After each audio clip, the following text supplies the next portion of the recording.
大家好啊！嚟到今個馬季最後一次嘅蓄勢備忘啊，最後嘅煞科戰安排咗喺跑馬地嘅獅跑道啦。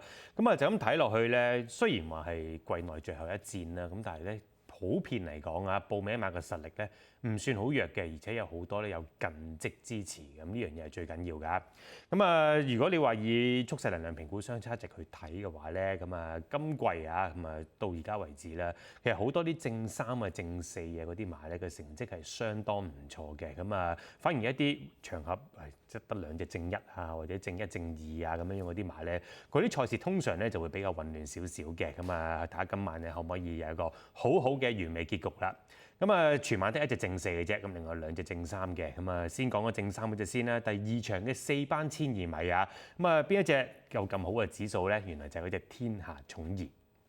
轉咗去廖康永馬房都已經跑咗5場㗎啦。雖然話未贏到啦，但係整體嘅演出咧都比起上手馬房嘅時候咧嚟得準成㗎。上一次一檔擺喺前邊翻到嚟，雖然都係僅輸咗啊，但係咧你可以見到咧，佢喺嚟香港之後咧一路都未試過做到93分嘅蓄勢能量嘅，而上一次咧正就係做得到啦。其實都係終點前嗰步啱啱俾星神天水揼過咁解嘅啫。當然你話今次嘅檔位冇上次咁好喎，咁但係有時呢啲馬咧唔一定要貼實條內欄嘅。你話上次1檔嘅話咧，反而被逼要跟前，可能翻到嚟咧就冇咁勁啊。今次呢個5檔咧，希望揾到1個半個遮檔咧，應該會更加好跑嘅。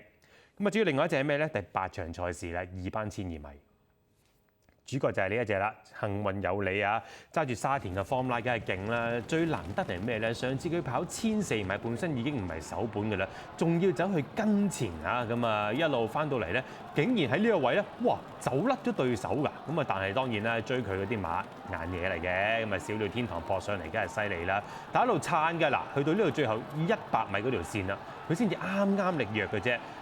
可以見得咗一樣嘢，佢用咗呢一種嘅跑法咧，其實絕對冇話差過咧，佢留住去追㗎。今次嘅檔位排6檔，應該排到千二咧，就唔輪到佢放㗎啦。但係呢一組馬咧會有相當可觀嘅步速啊！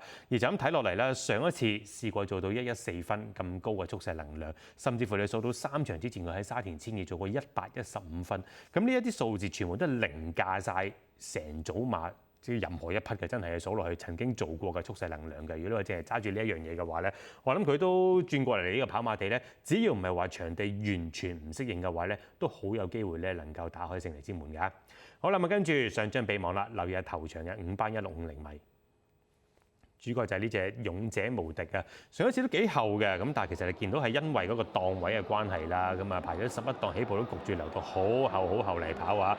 而嗰一個步速咧，你見到頭段咧就比較慢少少嘅，所以翻到嚟咧，你見喺直路上邊咧開頭攞位咧唔係好順嘅，但係喺臨尾階段啦，差唔多到終點前嘅時候咧，越追越近㗎。佢唔係話突然之間砰一聲好勁咁樣爆上嚟，但係今次毫無疑問啦，跑翻呢一組嘅5班，我諗速度感同喺4班完全唔同，同泥地會完全唔同，再加埋有內檔嘅幫助嘅話咧，整體嘅發揮咧應該係點都會比上次更加好㗎，都可以投佢一票嘅。重複嗰次，今次嘅提供蓄勢能量就係2場9嘅蓄天下寵兒啦，同埋8場1嘅幸運有你啊！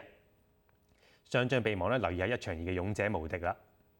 完整版嘅蓄勢能量啊，同埋你蓄勢走位圖咧，仲有上張備忘咧，記住留意翻馬會官方網站。